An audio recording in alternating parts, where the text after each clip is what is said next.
صل على النبي وآل الآل رسول الله خير الأنام وآله يا رب صل على النبي.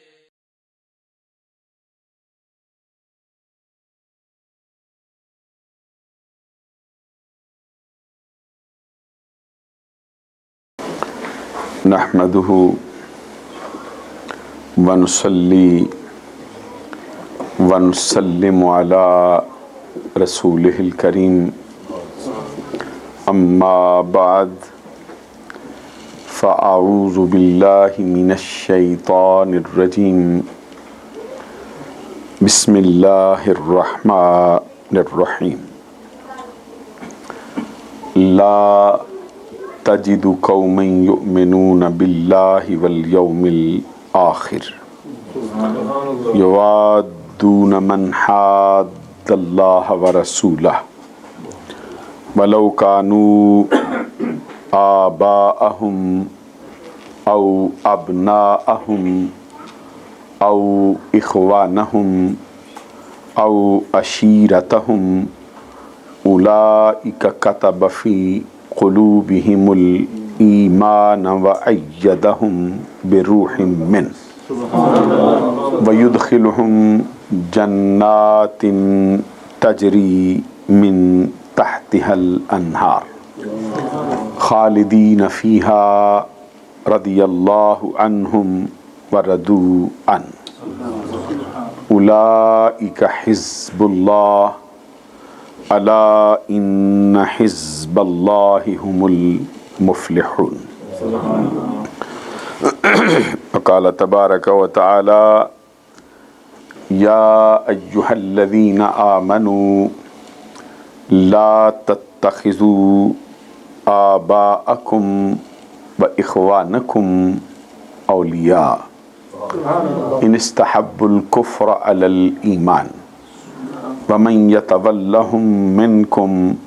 فأولئك هم الظالمون. قل إن كان آباؤكم وأبناؤكم وإخوانكم وأزواجكم وعشيرتكم وأموال اقترفتموها وتجارة تخشون كسادها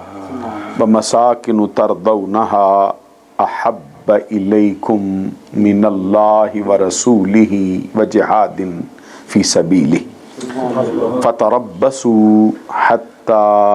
يأتي الله بأمره. صدق الله العظيم. إن الله وملائكته يصلون على النبي يا أيها الذين آمنوا صلوا عليه وسلموا تسليما. الصلاة والسلام عليك يا رسول الله وعلى آلك وأصحابك يا حبيب الله. الله رب محمد صلى عليه وسلم نحن عباد محمد صلى عليه وسلم صلاة وسلاما عليك يا رسول الله. معزز و محترم مشائخ و علماء اسلام و معزز و محترم حاضرین و سامعین، اللہ رب العزت کے فضل و کرم سے آج جس عنوان کے تحت ہم گفتگو کرنے والے ہیں وہ اہل سنت کے نامور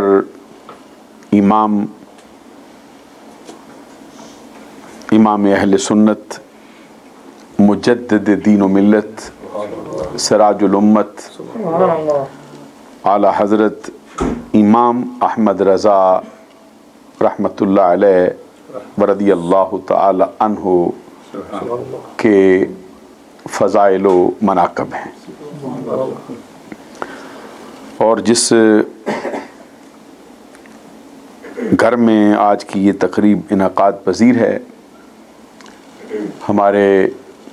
انتہائی کرم فرما پیکر اخلاص و محبت کشتہ عشق مصطفیٰ و کشتہ عشق پیر و مرشد محترم المقام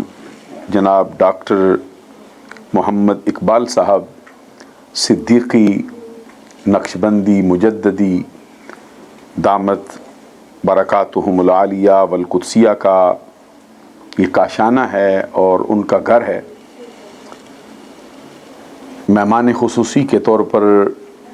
اہل سنت کے مشہور و معروف خطیب اور عالم دین حضرت علامہ مولانا مفتی محمد اسماعیل صاحب دامت برکاتہم العالیہ والقدسیہ تشریف فرما ہیں اور دیگر علماء اور زعمائے اہل سنت تشریف فرما ہیں. اللہ رب العزت کے فضل و کرم سے اس پورے گھرانے کو اولیاء کاملین کے ساتھ خصوصی نسبت ہے اور پیار ہے. ڈاکٹر صاحب کا پورا گھرانہ ان کے برادر اکبر پیکر اخلاص و محبت کشتہ عشق مصطفیٰ محترم المقام جناب الحاج محمد اعظم صاحب صدیقی نقشبندی مجددی دامت برکاتہم العالیہ والقدسیہ اور قریب قریب ان کے گھر کا ہر فرد اولیاء کاملین کی محبت سے سرشار ہے. پورے گھرانے کو اولیاء کاملین کے ساتھ بڑی نسبت ہے، بلکہ میں تو یہ عرض کروں گا کہ ان کے اپنے گھرانے میں بھی اللہ رب العزت کے مقربین گزرے ہیں اور ان کی جو اولاد ہے ان کے بیٹوں میں محترم المقام جناب محمود اعظم صاحب یہ بھی عشق رسالت سے سرشار ہیں اور ڈاکٹر صاحب کے تمام بیٹے خاص طور پر ان کے جو درمیانے لخت جگر ہیں محمد احمد رضا صاحب وہ بھی نقشبندی صدیقی ہیں جن کی چاہت پر اور جن کے اسرار پر آج کی یہ پروقار تقریب منعقد ہوئی ہے. اولیاء کاملین کے ساتھ کسی کو نسبت حاصل ہو جائے تو یہ انسان کی بہت بڑی خوش بختی. حدیث میں نبی اکرم صلی اللہ علیہ وسلم کا فرمان ہے کہ جن دو بندوں کو اللہ کی رضا کے لیے ایک دوسرے کی محبت نصیب ہو جائے اللہ تبارک و تعالی ان کو اپنی محبوبیت کا مرتبہ عطا فرما دیتا ہے. موطا امام مالک میں حضرت معاذ بن جبل رضی اللہ تعالیٰ عنہ کی روایت سے بڑی مشہور و معروف حدیث ہے جس میں حضور نبی اکرم صلی اللہ علیہ وسلم کا فرمان ہے کہ میرا اللہ تبارک و تعالیٰ فرماتا ہے وجبت محبتی للمتحابین فیہ والمتجالسین فیہ والمتزاورین فیہ والمتبازلین فیہ. اللہ تبارک و تعالیٰ فرماتا ہے میں نے ان بندوں کی محبت کو اپنے ذمہ کرم پر ضروری ٹھہرا لیا ہے جو میری خاطر ایک دوسرے سے محبت کرتے ہیں، میری خاطر ایک دوسرے کی صحبتوں میں بیٹھتے ہیں، میری خاطر ایک دوسرے کی زیارت کو جاتے ہیں اور میری خاطر ایک دوسرے پہ جا کے اپنا پیسہ خرچ کر دیتے ہیں. وہ دونوں بندے میری محبوبیت کے درجے پر فائز ہو جاتے ہیں. آپ اندازہ فرمائیے کہ اللہ کی رضا کے لیے اللہ کے کسی بندے سے محبت کرنا انسان کو رب ذوالجلال کا محبوب بنا دیتا ہے۔ اور بڑی مشہور و معروف حدیث ہے، اس میں نبی اکرم صلی اللہ علیہ وسلم کا فرمان ہے،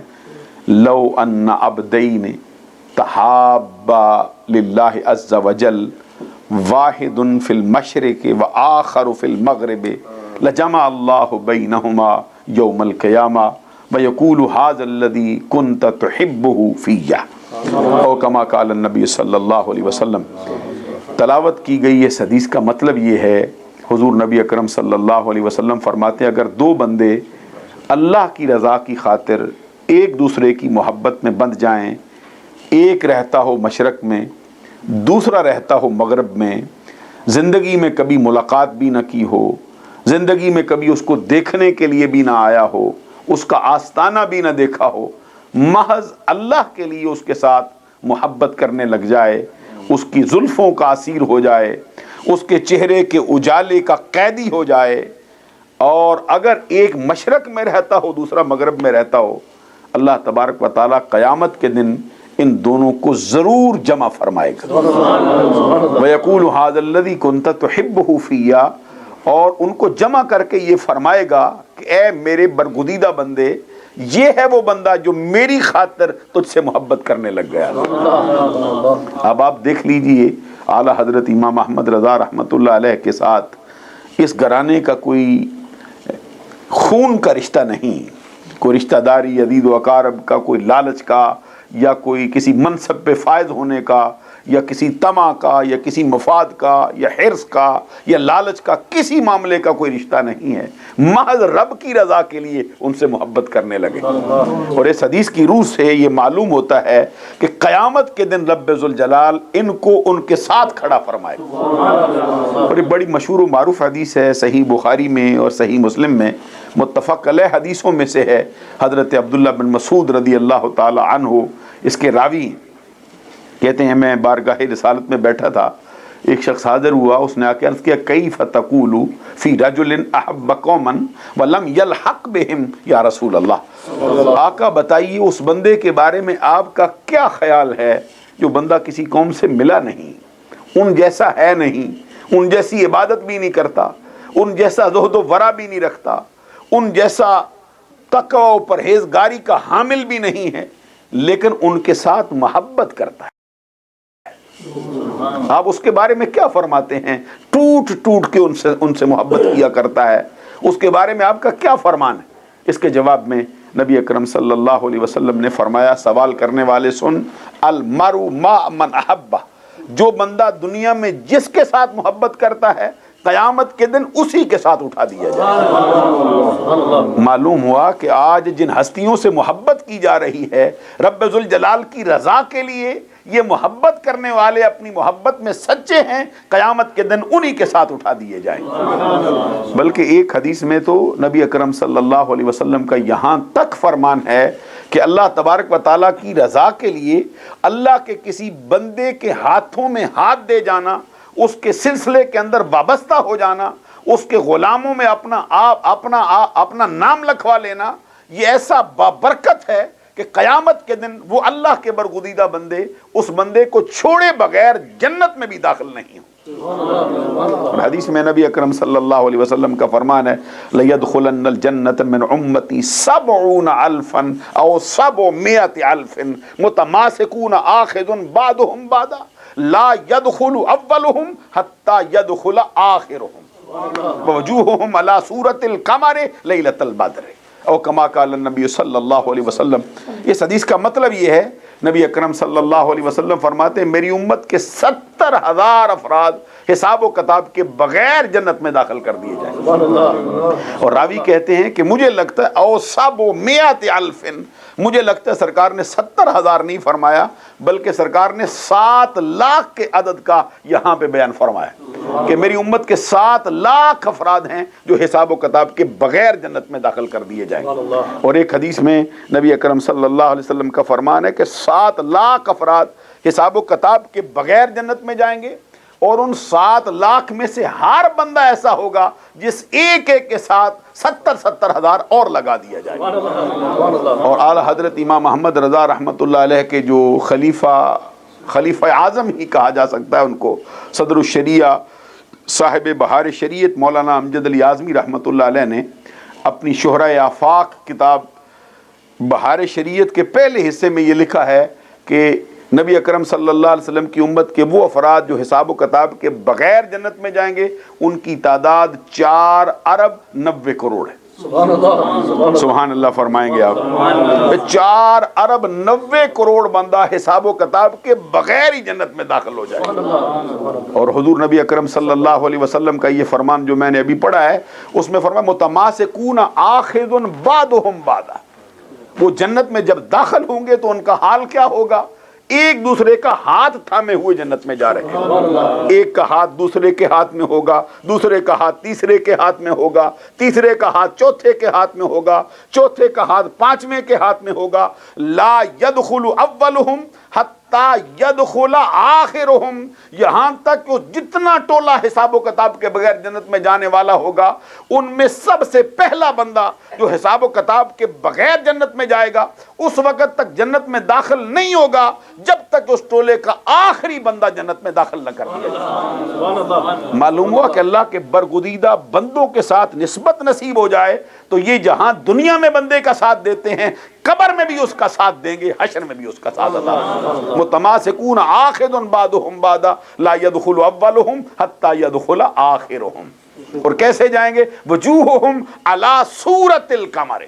حدیث میں فرمایا کہ ان کے چہرے قیامت کے دن ایسے چمکتے ہوں گے، ایسے خوبصورت ہوں گے اور ایسے دمکتے ہوں گے جیسے ستاروں کے جرمٹ میں 14ویں رات کا چاند چمک رہا۔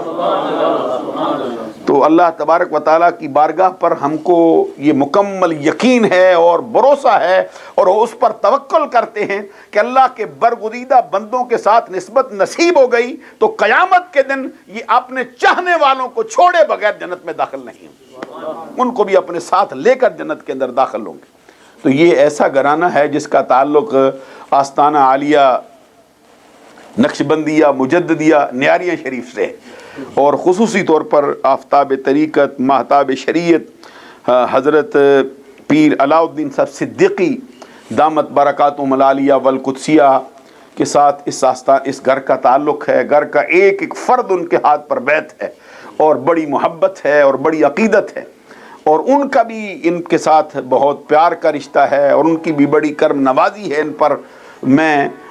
اس پر امید رکھتا ہوں کہ اللہ رب العزت کے فضل و کرم سے یہ گھرانہ اولیاء کاملین کی محبت کی وجہ سے ضرور ہی بخش دیا جائے گا۔ سب کہیں گے سبحان اللہ۔ تو آج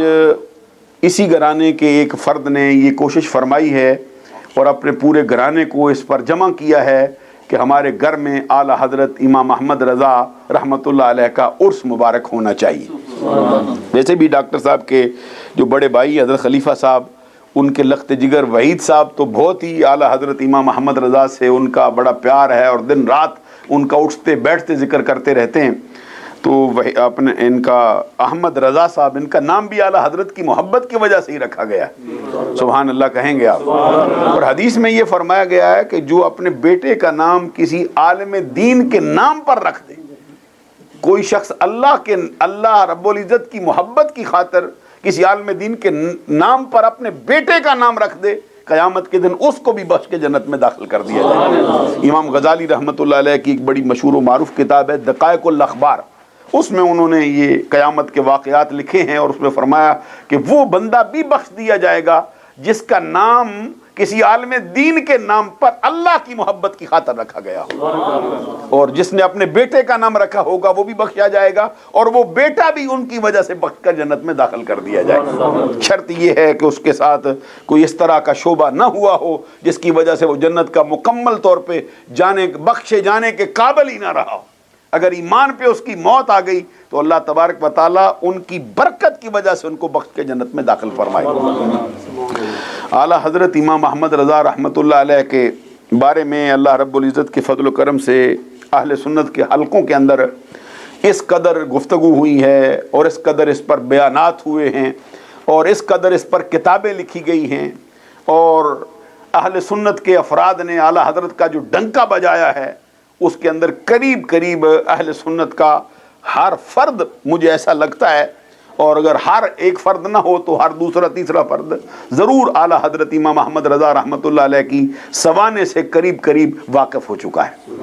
ان کے جو مشہور و معروف واقعات ہیں، پہلے تو علماء کی زبانی سنا کرتے تھے اور واعظین کی زبانی سنا کرتے تھے، اب ہر شخص ہی اعلیٰ حضرت کی محبت سے سرشار ہے، اور ہر شخص کی زبان پر ان کی پوری زندگی جو ہے وہ نوک زبان دکھائی دے رہی، اور اللہ رب العزت آنے والے وقتوں کے اندر بھی اپنے برگزیدہ بندوں کے اور اپنے ماننے والے بندوں کے ڈنکے بجانے کا وعدہ فرما چکا ہے، جس طرح فرمایا گیا فَاذْكُرُونِي أَذْكُرْكُمْ، تم مجھے یاد کرو، میرا ذکر کرو، میں تمہارا چرچا کر دوں گا۔ یہ اعلیٰ حضرت کا ہی ترجمہ ہے جو میں پیش کر رہا ہوں، تو یہ عام طور پر تو یہی ہے کہ تم مجھے یاد کرو میں تمہیں یاد کروں گا، تو اعلیٰ حضرت امام احمد رضا رحمۃ اللہ علیہ نے اس مقام پہ فرمایا فَاذْكُرُونِي أَذْكُرْكُمْ، تم مجھے یاد کرو میں تمہارا چرچا کر دوں گا۔ اب دیکھ لیجئے اعلیٰ حضرت نے رب ذوالجلال کو یاد کیا ہے، اب ان کے نام کا ڈنکا پوری کائنات کے اندر بج رہا ہے، چار دانگے عالم میں ان کے نام کے شہرے ہو رہے ہیں۔ تو اعلیٰ حضرت امام احمد رضا رحمۃ اللہ علیہ کی سوانے اور آپ کی سیرت اور آپ کی زندگی قریب قریب ہر شخص کو یاد ہو گئی، اور میرے ذمہ بھی یہی مضمون حضرت مفتی صاحب نے لگایا ہے۔ اعلیٰ حضرت امام احمد رضا رحمۃ اللہ علیہ کا اسم گرامی آپ کو معلوم ہے کہ آپ کا جو نام ہے وہ مشہور و معروف اسم گرامی آپ کا احمد رضا ہے، اصل جو آپ کا نام رکھا گیا ہے وہ محمد ہے۔ آپ کا گھرانہ بڑا علمی اور بڑا مذہبی اور بڑا روحانی تھا، آپ کے والدین، آپ کے دادا جان، آپ کے جد اعلیٰ، یہ ایسے افراد گزرے ہیں جو قریب قریب سارے کے سارے علماء ربانیین تھے۔ آپ کے جد اعلیٰ ایک بزرگ ہیں جن کا اسم گرامی ہے حضرت خان سعید اللہ خان قنداری رحمۃ اللہ علیہ۔ یہ سرزمین افغانستان میں ایک صوبہ ہے قندار جس کا نام ہے، تو صوبہ قندار سے نقل مکانی کر کے یہ شاہان مغلیہ کی معیت میں جو مغلیہ دور رہا ہے سرزمین ہندوستان کے اندر، مغلوں کے ساتھ یہ جہاد کے سلسلے میں وہاں سے نقل مکانی کر کے سرزمین ہندوستان کے اندر اس وقت تشریف فرما ہوئے۔ سرزمین ہندوستان میں سب سے پہلے جس شہر کو انہوں نے اپنا مسکن بنایا ہے خان سعید اللہ خان قنداری رحمۃ اللہ علیہ نے، یہ بہت بڑے مجاہد اسلام اور بہت بڑے جرنیل اسلام تھے۔ انہوں نے سب سے پہلے سرزمین ہندوستان کے جس صوبے کو اور جس شہر کو اپنا مسکن بنایا ہے وہ صوبہ پنجاب ہے۔ سبحان اللہ فرمائیں گے؟ یہ پنجاب کو یہ شرف و اعزاز بھی حاصل ہے کہ وہاں پہ اعلیٰ حضرت امام احمد رضا کے جد اعلیٰ خان سعید اللہ خان قنداری سب سے پہلے وہاں پہ آ کے انہوں نے ڈیرا لگایا ہے، اور پنجاب کا دل جس کو کہا جاتا ہے داتا کی نگری لاہور شہر میں اس کا مسکن ہوا ہے اور ان کا بسیرا ہوا ہے۔ وہاں پہ ان کی جو جاگیر ان کے جنگی خدمات کے سلسلے میں دی گئی ہے، اس کا جو نام رکھا گیا تھا وہ بہت بڑی آپ کا کاشانہ تھا اور آپ کا گھر تھا جس کو شیش محل کہا جاتا تھا۔ تو شیش محل روڈ بھی اللہ کے کرم سے آج تک سرزمین لاہور کے اندر موجود ہے۔ معلوم ہوا کہ اعلیٰ حضرت امام احمد رضا رحمۃ اللہ علیہ کے جو آباء و اجداد تھے وہ بھی اللہ رب العزت کے فضل و کرم سے دنیاوی معاملات کے اندر بھی بڑے اونچے درجے پر فائز تھے۔ اسی لیے اہل سنت کے حلقوں میں یہ بات مشہور ہے کہ آپ نواب آدمی تھے۔ اللہ تبارک و تعالیٰ نے دنیاوی نعمت سے بھی آپ کو بہت مالا مال فرمایا ہوا ہے۔ یہی وجہ ہے کہ آپ نے پوری زندگی نہ کسی مقام پر کوئی ملازمت کی ہے، نہ کسی مسجد کے اندر جا کے خطیب لگے ہیں، نہ آپ نے کوئی امامت کا شعبہ سنبھالا ہے، بلکہ آپ نے پوری زندگی اللہ رب العزت کے نام پر وقف فرمائی اور فتوے دیے ہیں، وہ بھی اللہ تبارک و تعالیٰ کی رضا کے لیے۔ کسی کو دم کیا ہے وہ بھی اللہ کی رضا کے لیے، کسی کو تعویذ دیا ہے وہ بھی اللہ کی رضا کے لیے، اور کسی کے ساتھ الجھے ہیں وہ بھی اللہ کی رضا کے لیے، کسی کے ساتھ راضی ہوئے ہیں تب بھی اللہ کی رضا کے لیے، کسی سے ناراض ہوئے ہیں تب بھی اللہ کی رضا کے لیے۔ بلکہ میں تو یہ کہوں گا کہ آپ کی زندگی حضور نبی اکرم صلی اللہ علیہ وسلم کی اس حدیث کا مظہر اتم تھی اور اس کا پرتو کامل تھے آپ، جس میں نبی اکرم صلی اللہ علیہ وسلم کا فرمان ہے کہ جس بندے کو 4 چیزیں حاصل ہو جائیں بے شک اس کا ایمان پایہ تکمیل کو پہنچ چکا ہے۔ اور حدیث میں یہ سنن ابی داود کی حدیث ہے جس کو حضرت ابو امامہ بالی رضی اللہ تعالیٰ عنہ نے روایت فرمایا ہے۔ حدیث کے الفاظ ہیں، نبی اکرم صلی اللہ علیہ وسلم کا فرمان ہے، من احب للہ و ابغض للہ و اعطى للہ و منع للہ فقد استکمل الایمان۔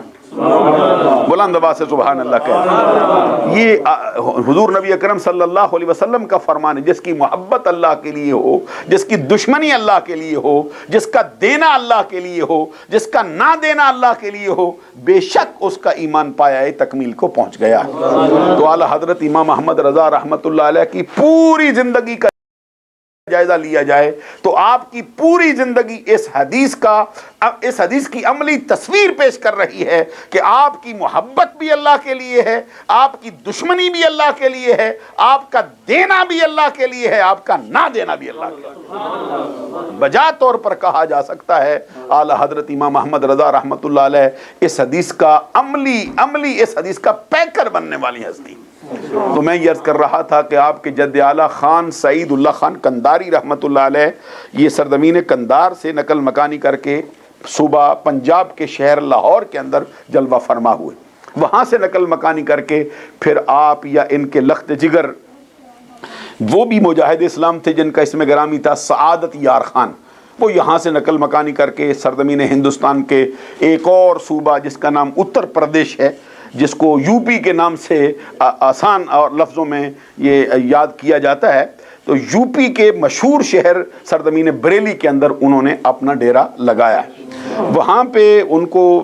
خاندان مغلیہ کے ساتھ ان کا تعلق رہا ہے، اور جنگی اور یہ تبلیغ اسلام کے سلسلے کے اندر فتوحات میں انہوں نے بہت بڑا کردار ادا کیا، جس کے نتیجے میں خاندان مغلیہ نے 200 سواروں کی بٹالین جو ہے وہ ان کے ذمہ لگا دی تھی۔ 200 سواروں کا دستہ ہمیشہ ان کی خدمت کے لیے مامور رہا کرتا تھا۔ یہ سعادت یار خان ان کے لخت جگر ہیں جن کا اسم گرامی ہے یہ حافظ کاظم علی خان، اور ان کے لخت جگر ہیں شاہ محمد اعظم خان، اور شاہ محمد اعظم خان صاحب کے بیٹے ہیں جن کا نام ہے مولانا رضا علی خان۔ یہ انتہائی اونچے درجے کے عالم ربانی گزرے ہیں، اور ہندوستان کے بڑے بڑے مشہور و معروف علماء جو اس زمانے کے تھے ان کی شاگردی پہ ناز کیا کرتے تھے۔ ان کے بیٹے ہیں مفتی اعظم ہند حضرت مفتی نقی علی خان رحمۃ اللہ علیہ کے لخت جگر ہیں جن کا اسم گرامی ہے امام احمد رضا خان رحمۃ اللہ علیہ۔ یہ کئی پشتوں سے ان کا جو خاندان ہے اور ان کے آباء و اجداد اسلامی خدمات کے سلسلے میں بڑے مشہور و معروف ہوئے، اور بعض بیان کرنے والوں کا یہ بھی بیان ہے کہ آپ کا سلسلہ نسب وہ حضور نبی اکرم صلی اللہ علیہ وسلم کے ایک صحابی ہیں جن کا اسم گرامی ہے حضرت قیس رضی اللہ تعالی عنہ، ان سے جا کے ملتا ہے۔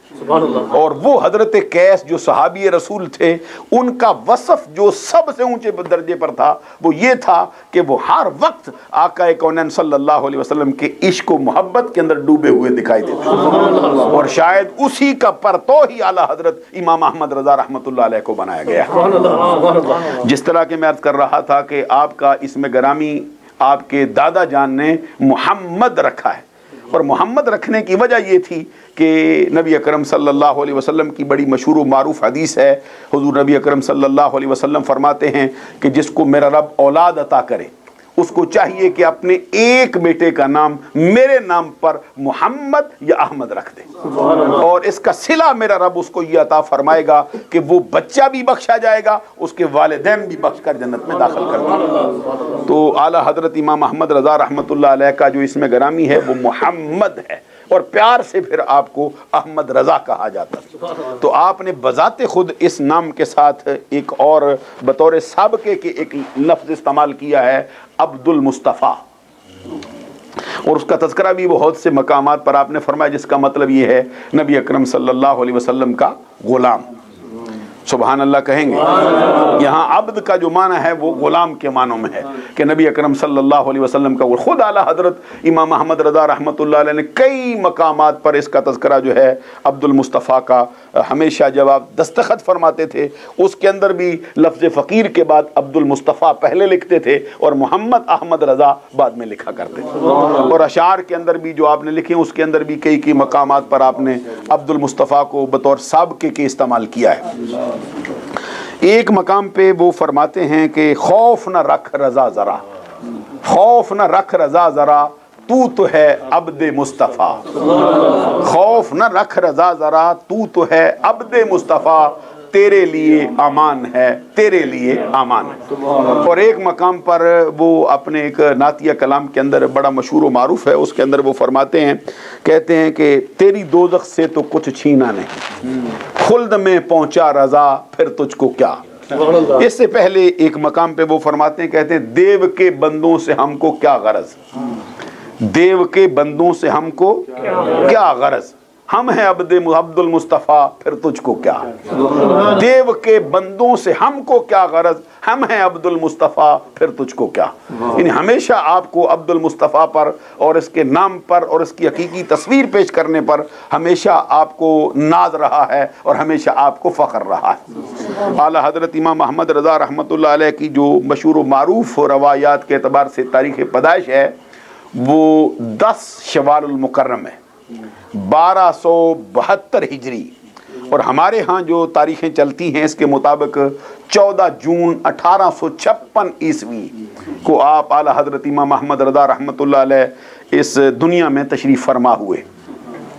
اور آپ کی جو تاریخ وصال ہے وہ ہے 25 صفر المظفر 1340 ہجری، جو ہماری جو سن آج کل جو چلتی انگریزی سن کے مطابق وہ 28 اکتوبر اور 1921 پہلے جو عدد میں نے بیان کیا 1340 ہجری ہے، اور آپ کا جو اس کا عدد یہ سن عیسوی کے اعتبار سے بنتا ہے وہ ہے 28 اکتوبر 1921۔ اعلیٰ حضرت امام احمد رضا رحمۃ اللہ علیہ نے تقریباً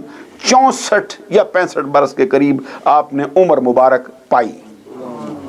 4 سال کی عمر مبارک کے اندر آپ نے ناظرہ قرآن پاک پڑھ کر مکمل فرمایا، اور گھر کے اندر اللہ تبارک و تعالیٰ نے آپ کو جو ماحول عطا فرمایا تھا، آپ کو معلوم ہے کہ ہمارے ہاں تو 4 سال کا بچہ ابھی شعور کی منزل کے اندر قدم بھی نہیں رکھتا، لیکن اعلیٰ حضرت امام احمد رضا رحمۃ اللہ علیہ نے 4 سال کی عمر مبارک کے اندر ناظرہ قرآن پڑھ کر مکمل بھی فرما لیا،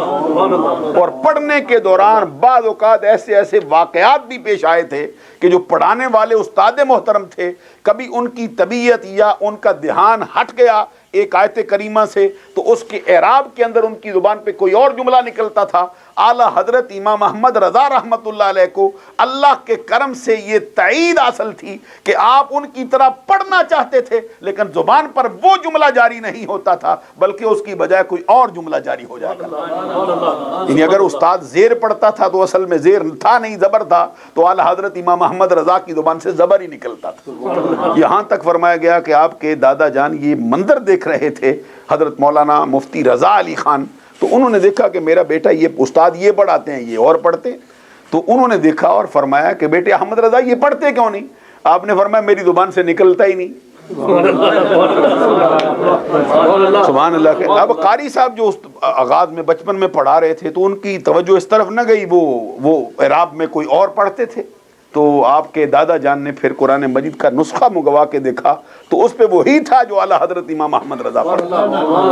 تو آپ کو معلوم ہے کہ یہ شعور کی منزل تو ہے نہیں کہ 4 سال کی عمر کا بچہ اتنی بات سمجھ لے۔ ہم اس پر یہی کہیں گے کہ ذالک فضل اللہ یؤتیہ من یشاء، ان الفضل بید اللہ یؤتیہ من یشاء واللہ یختص برحمتہ من یشاء۔ یہ اللہ کا فضل ہے، جس کو چاہتا ہے وہ خاص فرما لیا کرتا ہے۔ اللہ تبارک و تعالیٰ کا کرم ہے اپنی رحمت کے لیے جس کو چاہتا ہے خاص فرما لیا کرتا ہے۔ تو اللہ تبارک و تعالیٰ نے ان کو اس عمر کے اندر بھی یہ دانائی اور یہ شعور عطا فرمایا تھا اور ان کی زبان پر وہ صحیح جملہ ہی نکلا تھا۔ یہاں تک کہ بعض روایات کے اندر یہ بھی آتا ہے کہ آپ نے جب حروف تہجی کو پہلے دن پڑھنے کے لیے آپ بیٹھے تھے، الف با تا ثا جیم ہا خا دال ذال، اس کو حروف تہجی کہا جاتا ہے، الف سے لے کر یا تک جو آتا ہے. اور آپ کو معلوم ہے اس کے اندر جتنے حروف آئے ہیں سارے کے سارے مفرد ہیں،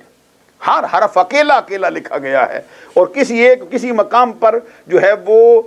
مرکب حرف نہیں لکھا گیا. ایک مقام پر آ کے جو ہمارے پرانے قاعدے ہوتے تھے آج کل پھر ان کو نئے سرے سے پھر لکھا جانے لگا ہے اسی انداز کے ساتھ، تو بغدادی قاعدے کے اندر اس کو ایک حروف مرکب لکھا گیا ہے، اور وہ لام الف.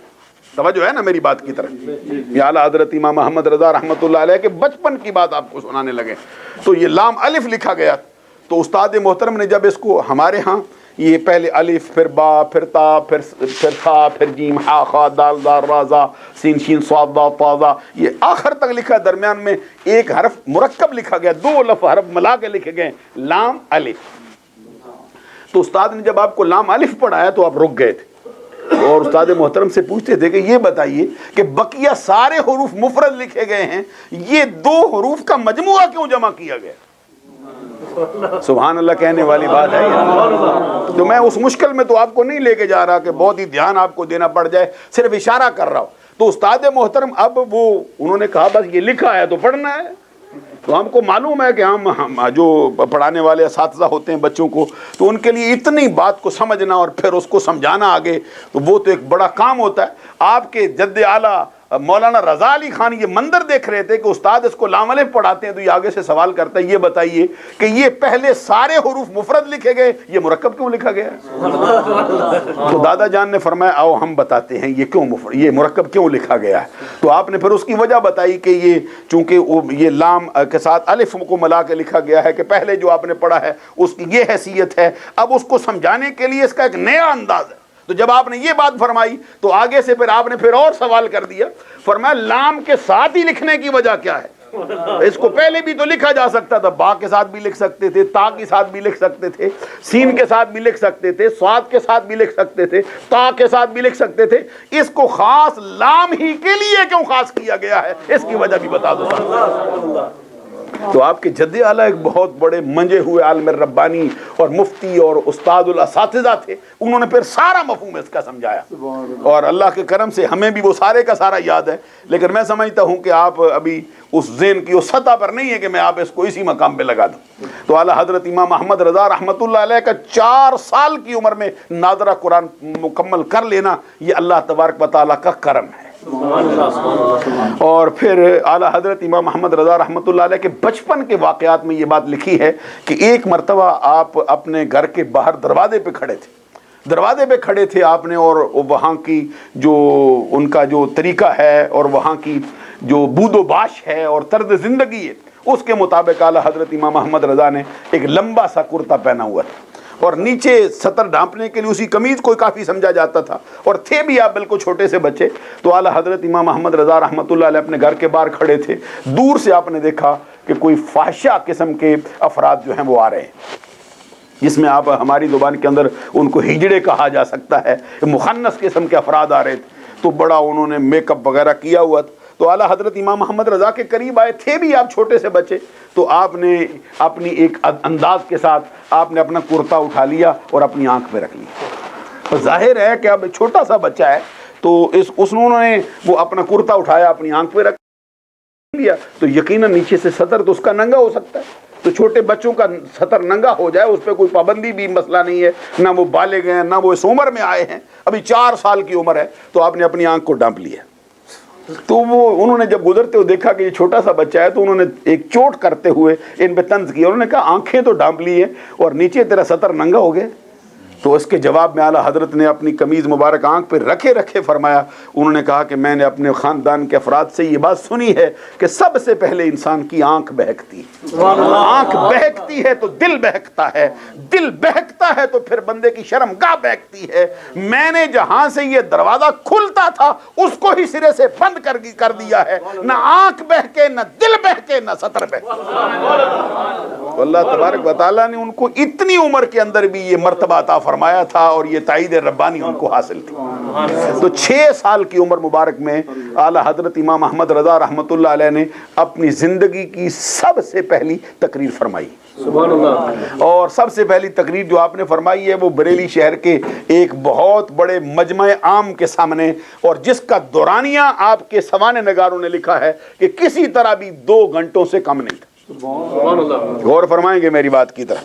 6 سال کی عمر کا بچہ ابھی 6 سال کی عمر ہو اور 2 گھنٹے مجمع عام کے سامنے تقریر کرے۔ سبحان اللہ۔ ابھی چھوٹا بچہ وہ اذان پڑھ رہا تھا، یہ عمران صاحب کا لخت جگر ہے ماشاءاللہ، بڑی اس کی خوب مشق کروائی گئی ہے۔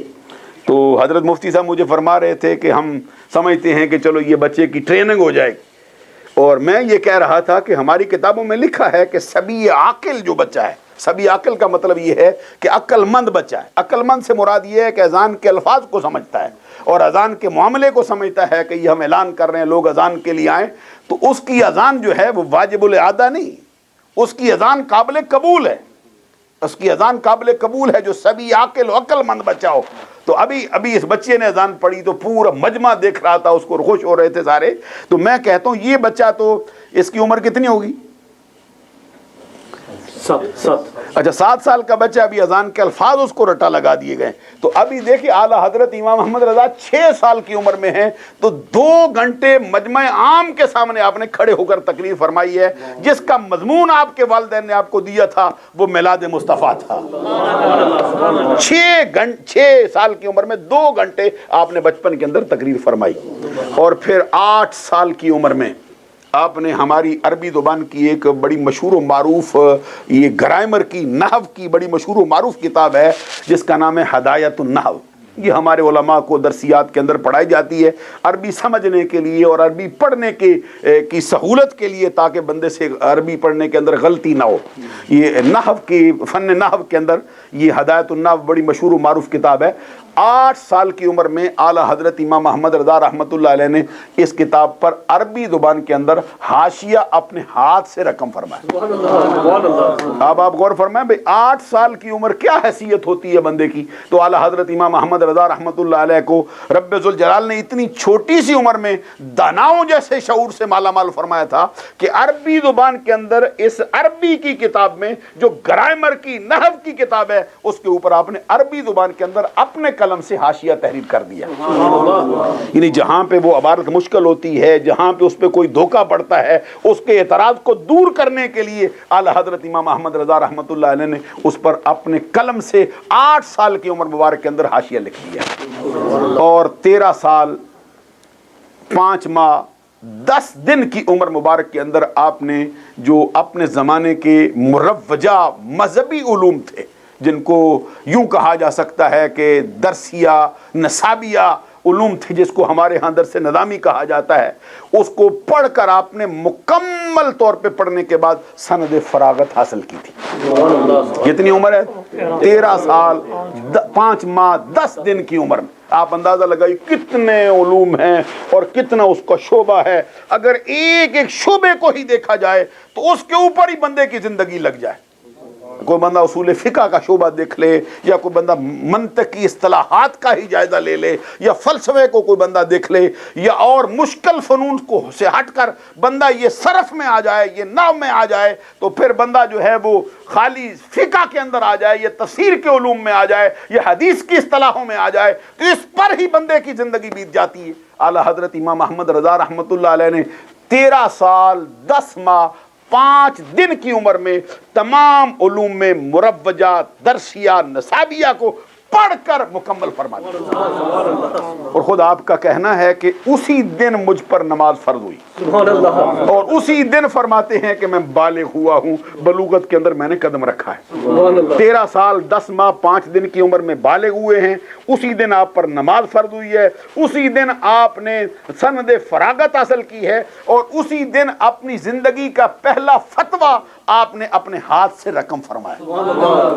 اور اس سے زمانے کے اعتبار سے وہ فتویٰ انتہائی نادر اور انتہائی اہم ترین فتویٰ تھا۔ سوال آپ سے یہ کیا گیا کہ اگر کسی خاتون کا دودھ بچے کے ناک کے راستے سے اس کے حلق میں اتر جائے، اس کے پیٹ میں داخل ہو جائے، اس سے حرمت رضاعت ثابت ہوتی ہے یا نہیں ہوتی؟ یہ ایام شیر خارگی کا لفظ میں نے اس لیے بولا ہے کہ بچے کے جو دودھ پینے کے ایام ہوتے ہیں، جو صاحبین کے نزدیک جن کا دورانیہ 2 برس ہے، اور ہمارے امام اعظم ابو حنیفہ سراج الامہ کاشف الغمہ، حضرت امام اعظم ابو حنیفہ رحمۃ اللہ علیہ ورضی اللہ تعالیٰ عنہ کے نزدیک جن کی مدت، جن کا دورانیہ جو ہے وہ 30 ماہ ہے، اور برملا ہم کہتے ہیں، اور اس پہ ہمیں کسی قسم کا کوئی یہ دھوکہ نہیں۔ کیا ہمارے ہاں بعض کہتے ہیں دیکھیے جی 2 سال قرآن مجید میں فرمایا کہ والوالدات یرضعن اولادہن حولین کاملین، تو یہ ہے، یہ صاحبین نے اسی سے اخذ کیا ہے، اور ہمارا امام ادھر سے اٹھاتا آگے سے فرمایا وحملہ وفصالہ 30 شہرا۔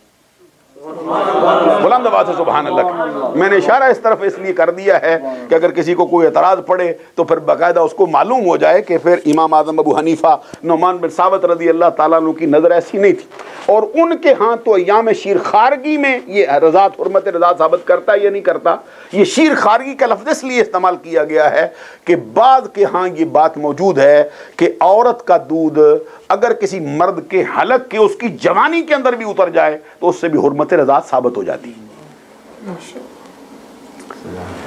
یہ آج کل کے باطل نظریات کے اندر ایک نظریہ باقاعدہ طور پہ پایا جاتا ہے کہ عورت کا دودھ اگر کسی بندے کے حلق سے نہیں چاہیے۔ ہمارا نظریہ نہیں، ہمارا نظریہ وہی ہے جو اعلیٰ حضرت امام احمد رضا نے فتویٰ دیا ہے، اور جو ہمارے امام اعظم ابو حنیفہ نعمان بن ثابت رضی اللہ تعالیٰ عنہ نے قرآن مجید کی آیات سے اور احادیث صحیحہ سے اخذ فرمایا، اور وہ یہ ہے کہ ایام شیر خارگی میں اگر کسی خاتون کا دودھ کسی بندے کے حلق سے نیچے اتر جائے حرمت رضاعت ثابت ہوتی ہے،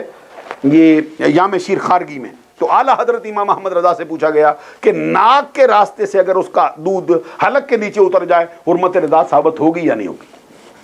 اس کے جواب میں آپ کی عمر کتنی تھی؟ 13 سال 10 ماہ 5 دن کی عمر میں آپ نے یہ فتویٰ لکھا، اور کئی جزیات اس پر رقم فرمائے۔ آپ نے فتوے کی سوال کے جواب کی تائید میں کتنی دلیلیں دے کر آپ نے لکھا کہ کسی عورت کا دودھ ایام شیر خارگی میں اگر کسی بچے کے حلق سے کسی بھی راستے سے اتر جائے تو ہر صورت میں حرمت رضاعت اس سے ثابت ہو جائے۔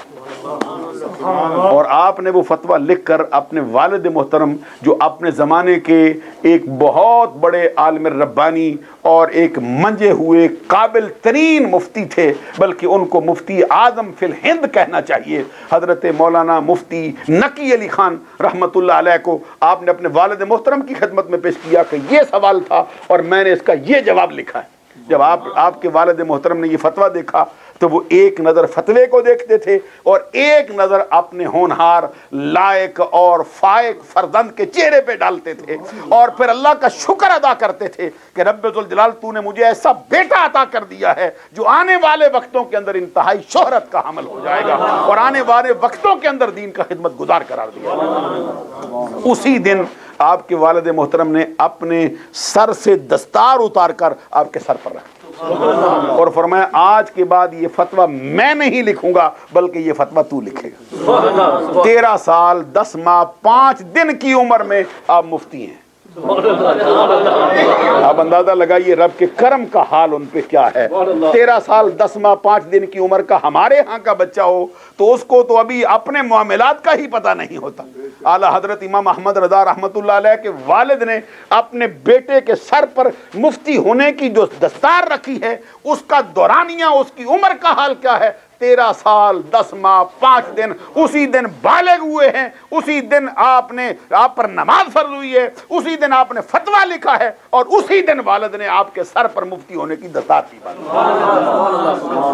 آغاز میں یہ تھا کہ اعلیٰ حضرت امام احمد رضا رحمۃ اللہ علیہ فتویٰ لکھتے تھے اور اپنے والد محترم کی خدمت میں پیش کرتے تھے، اور وہ دیکھتے، اس کا جائزہ لیتے، اگر ضروری سمجھتے اس کی اصلاح کر دیتے، اگر ضروری نہ سمجھتے، یہ سمجھتے کہ فتویٰ صحیح ہے اسی طرح برقرار رہنے۔ تھوڑا سا عرصہ اسی طرح یہ معاملہ رہا۔ پھر ایک دن آپ کے والد محترم نے آپ سے فرمایا کہ بیٹے احمد رضا تو خواہ مخواہ اپنے آپ کو بھی تکلیف میں ڈالتا ہے، مجھے بھی مشقت میں ڈالتا ہے. مجھے اللہ رب العزت کی ذات پہ بھروسہ ہے اور مجھے یقین کامل ہے کہ میرے رب نے تمہیں وہ ذہن رسا عطا فرمایا ہے کہ جو بھی تو فتویٰ لکھتا ہے اس کو باقاعدہ سمجھ سوچ کے لکھا کرتا ہے. اس لیے اب مجھے تمہیں دکھانے کی ضرورت نہیں ہے، میں تم پر مکمل طور پہ اعتماد کرتا ہوں. اعلیٰ حضرت امام احمد رضا رحمۃ اللہ علیہ اپنی عمر کے پھر اگلے حصے کے اندر اور 16 سال کی عمر میں آپ نے یہ عربی زبان کی بڑی مشہور و معروف درسیات کی کتاب ہے مسلم الثبوت. یہ مسلم الثبوت یہ اس کی فن کی کتاب ہے، یہ اصول فقہ کی. اصول فقہ کے اندر جو کتابیں ہمارے ہاں پڑھائی جاتی ہیں، آپ کو معلوم ہے اکثر حضرات کو کہ یہ سب سے پہلے اصول الشاشی پڑھائی جاتی ہے، پھر نور الانوار پڑھائی جاتی ہے، پھر توضیح تلوی پڑھائی جاتی ہے، پھر مسلم الثبوت پڑھائی جاتی ہے. تو یہ آپ نے 16 سال کی عمر کے اندر آپ نے اصول فقہ کی اس مشہور کتاب مسلم الثبوت کے اوپر عربی زبان کے اندر حاشیہ تحریر فرمایا. آپ اندازہ لگا سکتے ہیں کہ ان کو اللہ تبارک و تعالی نے کس طرح کے ذہن سے مالا مال کیا ہوا. اور پھر آپ اپنے پیر و مرشد کے دروازے پر جب حاضر ہوئے ہیں اس وقت کا حال بھی بڑا خوبصورت ہے اور بیان کیا جاتا ہے کہ اعلیٰ حضرت امام احمد رضا رحمۃ اللہ علیہ اپنے پیر و مرشد جن کا اسم گرامی حضرت شاہ آل رسول مار حروی رحمۃ اللہ علیہ تھا، ان کی خدمت عالیہ میں حاضر ہوئے، جو کہ آپ کے والد کے اور آپ کے آباء و اجداد کے یہ پیر تھے اور انہی کے دروازے سے انہوں نے فیض پایا. جب اعلیٰ حضرت امام احمد رضا ان کی خدمت عالیہ میں حاضر ہوئے تو بیعت کی غرض سے انہوں نے آتے ہی ان کو اپنی بیعت کے اندر قبول فرما لیا. اور قبول فرمانے کے بعد پھر آپ کو اپنی طرف سے خلافت بھی عطا فرما دی. کتنے سلاسل کے اندر آپ کے پیر و مرشد نے ان کو خلافت عطا فرمائی ہے؟ 13 سلاسل. سبحان اللہ کہیے بلند آواز میں. 13 سلاسل کے اندر پہلے دن ہی آپ کو انہوں نے خلافت عطا فرمائی. اور خلافت عطا فرما کے یہ فرمایا ہے کہ میرے بیٹے احمد رضا، ہمارے پاس جب کوئی بیعت کے لیے حاضر ہوتا ہے تو ہم پہلے اس کو بڑی توجہ سے دیکھتے ہیں کہ یہ بندہ سلوک کی منازل پہ چلنے والا بھی ہے یا نہیں. پھر اگر کسی کو بیعت میں لے لیں پھر اس سے اوراد و وظائف کے طول و طویل قصوں کے اندر ڈال دیتے ہیں، اس سے چلہ کشیاں کرواتے ہیں، پھر جا کے اس کے نظر پہ اس کے دل پہ نظر ڈالتے ہیں اور پھر اس کو اس قابل سمجھے تو خلافت دیتے ہیں، وگرنہ اس کو اسی طرح رہنے دیتے. لیکن میں دیکھ رہا ہوں کہ تو پہلے دن ہی ایسا دل لے کے آیا ہے، ایسا معاملہ لے کے آیا ہے کہ بس تجھے تو اس طرح کی ضرورت تھی کہ تجھے بیعت میں لیا جائے، ساتھ بھی خلافت بھی عطا کر دی. تجھے نہ اوراد و وظائف کے طول و طویل قصوں میں پڑھنے کی ضرورت ہے، نہ سلوک کے منازل سے اس طرح گزارنے کی ضرورت ہے. رب ذوالجلال نے تیرا دل پہلے ہی صاف اور شفاف رکھا ہوا. اور ساتھ پھر اعلیٰ حضرت امام احمد رضا رحمۃ اللہ علیہ کو خلافت دینے کے بعد جو وہاں پہ لوگ بیٹھے ہوئے تھے ان کو مخاطب کر کے فرمایا کہ یوں نہ سمجھنا کہ میں نے احمد رضا کو ایسے ہی خلافت دے دی ہے، بلکہ یہ اتنے اونچے درجے کا بندہ ہے، اگر قیامت کے دن رب نے مجھ سے پوچھ لیا کہ آل رسول مار حروی بتا میرے لیے کیا لایا ہے، اپنی زندگی کے اندر میرے لیے تو نے کیا کام کیا ہے، فرماتے اس وقت بھی میں احمد رضا کو اٹھا کے پیش کروں گا.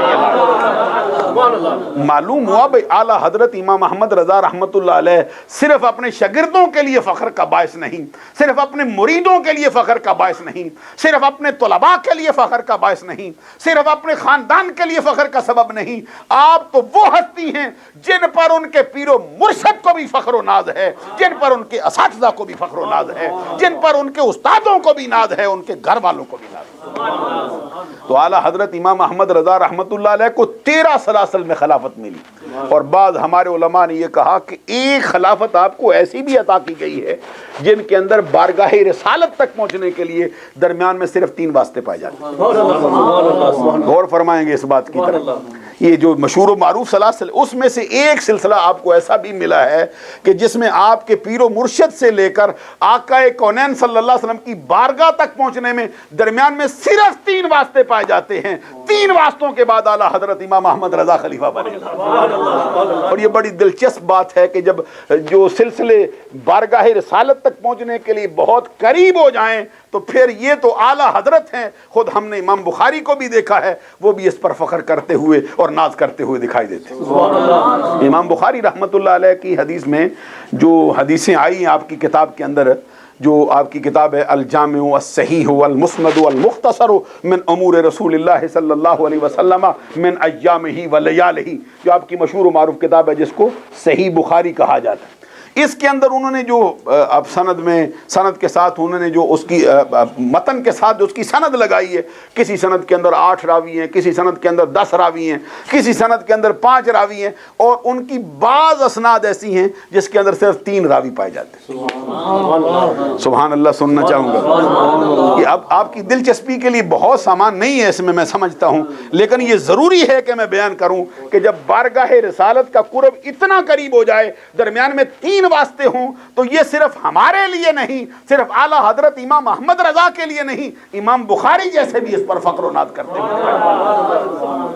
ان کو جو درمیان میں صرف 3 واسطے پائے جاتے ہیں، اس کو اصطلاح محدثین کے اندر ثلاثیات کہا جاتا ہے۔ حدیث ثلاثی اس کو کہتے ہیں جس میں بیان کرنے والے سے لے کر بارگاہ رسالت تک پہنچنے میں صرف 3 واسطے پائے جاتے ہیں۔ امام بخاری رحمۃ اللہ علیہ خود فرماتے کہتے ہیں میری ساری کتاب ایک طرف، لیکن جب یہ 3 راویوں والی حدیثیں میرے سامنے آتی ہیں تو یہ جو حدیثیں ہیں ان پر میں فخر کرتا ہوں، ان پر میں ناز کرتا ہوں، اور جب میں ان کو یاد کر کے زمین پہ چلتا ہوں تو چونکہ سرکار کا قرب مجھ کو مل گیا ہے تو میں یہ سمجھتا ہوں کہ میرے قدم اس زمین پر نہیں پڑ رہے، یہ جنت کی سرزمین پر پڑتے ہوئے کہتے پھر ہوائیں بھی میرے ساتھ اٹکیلیاں کرتی دکھائی دیتی ہیں، اور اس وقت میں سمجھتا ہوں کہ میں مقدر کے اونچے درجے پر فائز کر دیا۔ ثلاثیات امام بخاری رحمۃ اللہ علیہ ان کو کہا جاتا ہے۔ ثلاثیات بخاری کی جو تعداد ہے، یہاں پر یہ بات بھی دلچسپی سے خالی نہیں ہوگی، ان کی تعداد امام بخاری کے ہاں 21 ہے۔ 21 حدیثیں ہیں جن کے اندر 3 راوی ہیں، اور امام بخاری 3 واسطوں کے بعد سرکار کی بارگاہ تک پہنچے۔ آپ ذرا مسکرا کے چہرے سے سبحان اللہ کہیں تو دیکھیں امام بخاری بھی اس پر ناز کرتے ہیں، حالانکہ امام بخاری کی جو تاریخ پیدائش ہے وہ 194 ہجری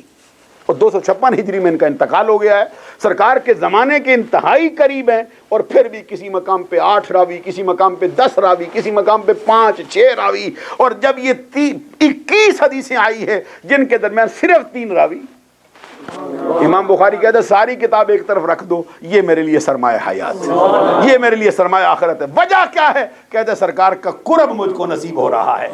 درمیان میں صرف 3 واسطے ہوں، ان کو ہم ثلاثیات کہتے ہیں۔ ثلاثیات، اور امام بخاری رحمۃ اللہ علیہ کے ہاں ان کی تعداد 21 ہے، اور امام بخاری کی عادت ہے کہ پھر وہ کبھی کبھی ایسا بھی کرتے ہیں کہ ایک ہی حدیث کو ضرورت کے تحت کسی دوسرے مقام پر بھی درج کر دیتے ہیں، یعنی ان کو باب باندھتے ہیں باقاعدہ، اس کے اندر وہ حدیثیں درج کرتے ہیں، پھر کسی اور مقام پر اس حدیث سے کوئی اور مسئلہ نکلتا ہو تو پھر اس کو پھر دوبارہ درج کر دیتے ہیں، پھر اگر کسی اور مقام پر وہی حدیث کی ضرورت پڑ جائے کسی اور مسئلے کے لیے پھر اس کو پھر درج کر دیتے ہیں۔ جن لوگوں نے امام بخاری کی یہ حدیث جامع پڑھی ہے ان کو معلوم ہے کہ امام بخاری کا انداز یہ، تو ان کو حذف کرنے کے بعد، مقررات کو حذف کر لینے کے بعد ان کی تعداد 16 رہ جاتی۔ کتنی؟ اب میں آپ کو دلچسپی کی بات سناؤں، جو میں اپنے امام اعظم ابو حنیفہ کی آپ کو بات سنا رہا تھا کہ ہمارے امام نے یہ بات کہی ہے، تو میں یہاں سنانا چاہتا ہوں۔ لوگ کہتے ہیں بھائی حنفیوں کا دامن جو ہے وہ حدیث سے خالی ہے، یہاں میں آپ کو اس محدث کی بات سنا رہا ہوں جس کو امیر المومنین فی الحدیث کہا جاتا ہے، جس کو ناصر الملت والدین کہا جاتا ہے، جو محدثین کے اندر اس طرح کا مقام رکھتا ہے جس طرح ستاروں کے جرمٹ میں 14ویں رات کا چاند چمک رہا ہو، بلکہ جس امام بخاری کے بارے میں سوانح نگاروں نے لکھا ہے کہ بڑے بڑے محدثین آسمان دنیا پر ستاروں کی طرح چمکتے تھے، لیکن جب امام بخاری کا سورج اس افق پہ چڑھا تھا بڑے بڑے محدثین ستاروں کی طرح چھپتے ہوئے دکھائی دے رہے تھے۔ وہ امام بخاری رحمۃ اللہ علیہ کہتے ہیں حذف مقررات کے بعد ان ثلاثیات کی تعداد 21 سے کم ہو کر 16 رہ جاتی ہے۔ جب ان سے پوچھا گیا اب بتاؤ یہ 16 حدیثیں تمہیں کہاں سے ملی ہیں، اس پر امام بخاری نے برملا کہا خدا کی قسم 16 میں سے 14 حدیثیں ابو حنیفہ کے شاگردوں سے لے کے آ رہا ہوں، ابو حنیفہ کے شاگردوں سے لے کے آ رہا ہوں 14 حدیثیں۔ معلوم ہوا کہ پوری کتاب ایک طرف ہو، جن ثلاثیات پہ امام بخاری کو ناد ہے صرف 2 اوروں سے ملی ہیں، پورے زمانے میں 14 حدیثیں ابو حنیفہ کے دروازے سے مل گئی۔ آپ اندازہ لگا سکتے ہیں پھر امام اعظم ابو حنیفہ کون ہے اور امام بخاری پھر کیا اس کے مقام میں درجہ ہے۔ اور یہاں پر یہ بات بھی عرض کر دینا چاہتا ہوں کہ امام بخاری کے ہاں تو یہ ان کی تعداد 21 ہے، امام اعظم ابو حنیفہ کے ہاں کتنی ہے؟ مضمون تو میرا یہ نہیں ہے، مضمون تو اعلیٰ حضرت ہی ہے، لیکن ان کے بھی چونکہ امام ہیں امام اعظم ابو حنیفہ، اور حنفیوں کی بات ہے اس لیے میں سنا دینا چاہتا ہوں، امام اعظم ابو حنیفہ کے دروازے پر جب صدا لگائی گئی کہ بڑے بڑے لوگوں کے پاس یہ ثلاثیات ہیں، آپ بھی ذرا بتا دیں آپ کے پاس کتنی ہے؟ اس کے جواب میں ادھر سے جواب آتا ہے، فرماتے ہیں مجھ سے کیا پوچھنے آیا بیٹھا ہے، جا یہ میری کتاب بازار کے اندر دستیاب ہو گئی ہے، مسند امام اعظم جس کو کہا جاتا ہے، یہ 500 کے قریب یہ حدیث کا مجموعہ ہے، اس کو اٹھا کے دیکھ تجھے پتہ لگ جائے گا کہ میرے ہاں ثلاثیات کی تعداد کتنی۔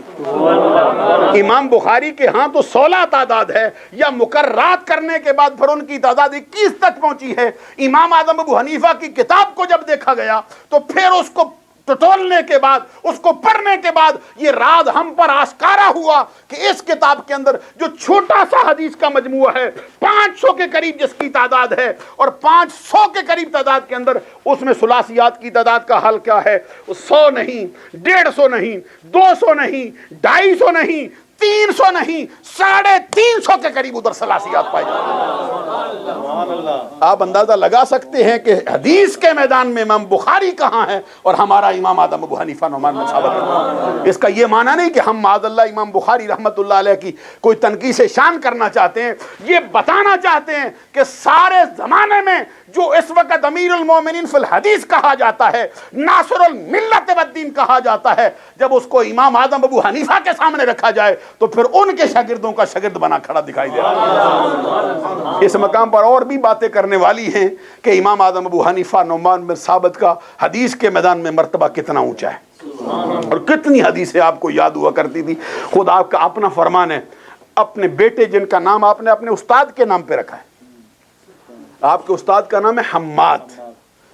تو حماد بن ابی سلیمان آپ کے استاد محترم کا اسم گرامی، اور ان کے جو استاد ہیں ان کا اسم گرامی حضرت ابراہیم نخعی ہے، اور ابراہیم نخعی کے جو استاد ہیں ان کا اسم گرامی حضرت علقمہ ہے، اور حضرت علقمہ کے جو استاد ہیں اس کا اسم گرامی صاحب النالین والسواق حضرت امام حضرت عبداللہ بن مسعود رضی اللہ تعالیٰ عنہ۔ بلند آواز سے سبحان اللہ۔ اور یہ ہے وہ شخص جو سرکار کے جوڑے اٹھا کے اپنے سر پہ رکھا کرتا، سرکار دو جہاں صلی اللہ علیہ وسلم کے نالین اپنے سینے پہ لگایا کرتا، اپنے سر پہ رکھا۔ اور آج تو اعلیٰ حضرت کے چھوٹے بھائی کا ہی یہ شعر ہے حسن رضا صاحب کا، جس میں وہ کہتے ہیں جو سر پہ رکھنے کو مل جائے نال پاک حضور، پھر کہیں گے کہ ہاں تاجدار ہم بھی۔ سارا زمانہ یہ شعر پڑھ رہا ہے کہ اگر سرکار کے جوڑے ہمارے سر پہ آ جائیں تو پھر ہم زمانے کے بادشاہ ٹھہریں گے، ہم پھر کہہ سکیں گے کہ ہم زمانے کے بادشاہ ہیں۔ میں کہتا ہوں عبداللہ بن مسعود جو زندگی بھر سرکار کے جوڑے اٹھا کے رکھتا رہا ہے، اس کے پھر بادشاہ ہونے کا معاملہ کیسا ہے؟ اس کے علم کا جو وارث قرار دیا گیا ہے 3 واسطوں کے بعد، وہ ہمارا امام ہے امام اعظم ابو حنیفہ نعمان بن ثابت جس کا۔ اور صحابہ کرام کے اندر 4 صحابہ خلفائے اربع خلفائے راشدین، پروانہ چراغ مصطفی، یار غار مصطفیٰ، یار مزار مصطفیٰ حضرت ابو بکر صدیق رضی اللہ تعالی عنہ، اور مرید و مراد رسول، طالب و مطلوب رسول، محب و محبوب رسول، شوکت اسلام، زینت اسلام حضرت عمر فاروق اعظم رضی اللہ تعالی عنہ، اور پیکر شرم و حیا، آئینہ جمال مصطفیٰ حضرت عثمان غنی ذوالنورین رضی اللہ تعالی عنہ، اور حضور مولا علی شیر خدا فاتح خیبر کرم اللہ وجہ الکریم رضی اللہ تعالی عنہ کے بعد اہل سنت کے نظریات کے مطابق تمام صحابہ میں سے جو سب سے اونچے درجے پر فائز تھا میدان فقاہت میں، اس کا نام عبداللہ بن مسعود رضی اللہ تعالی۔ عبداللہ بن مسعود کے سینے سے جو علم آیا ہے اس کا وارث و نگراں اور اس کا امین ہمارا امام اعظم ابو حنیفہ نعمان بن ثابت رضی اللہ عنہ۔ اور ہمارے علماء کا یہ کہنا ہے کہ محدث یہ علم کا پہلا زینہ ہے، اور فقیہ ہونا یہ علم کا آخری زینہ ہے۔ امام بخاری رحمت اللہ علیہ محدث ہیں، اور ہمارا امام جو ہے وہ فقیہ ہی نہیں، وہ فقیہوں کا میں بھی سب سے بڑا فقیہ، سراج الامہ ہے۔ حضرت امام اعظم ابو حنیفہ نعمان بن ثابت رضی اللہ تعالی عنہ جب امام بخاری کا انتقال ہوا، انہوں نے 1000 محدث اپنے شاگرد چھوڑا ہے، 1000 محدث انہوں نے اپنے شاگردی میں چھوڑا ہے. اور جب ہمارے امام اعظم ابو حنیفہ کا انتقال ہوا ہے یا جب ان کی شہادت ہوئی ہے اس وقت انہوں نے جو شاگرد چھوڑے ہیں ان میں سے 1000 فقیہ موجود تھے زمانے کے.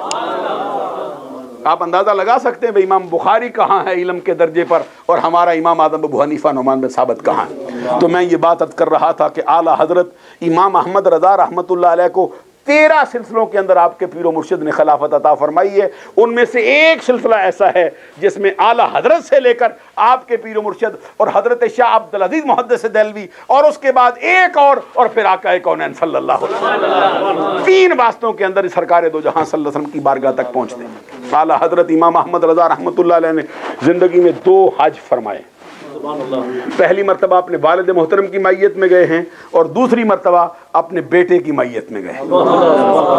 پہلی مرتبہ جب گئے ہیں تو سب سے پہلے یہ بیت اللہ شریف کا حج انہوں نے جا کے کیا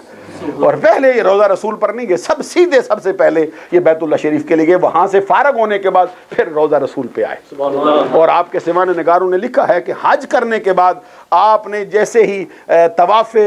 وداع کیا ہے, طواف وداع کرنے کے بعد حرم کی سرزمین پہ کھڑے ہو کے آپ نے اپنا مشہور و معروف نعتیہ کلام فی البدی طور پر پڑھنا شروع کر دیا.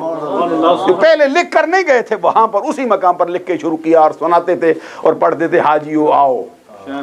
شہنشاہ کا روضہ دیکھو.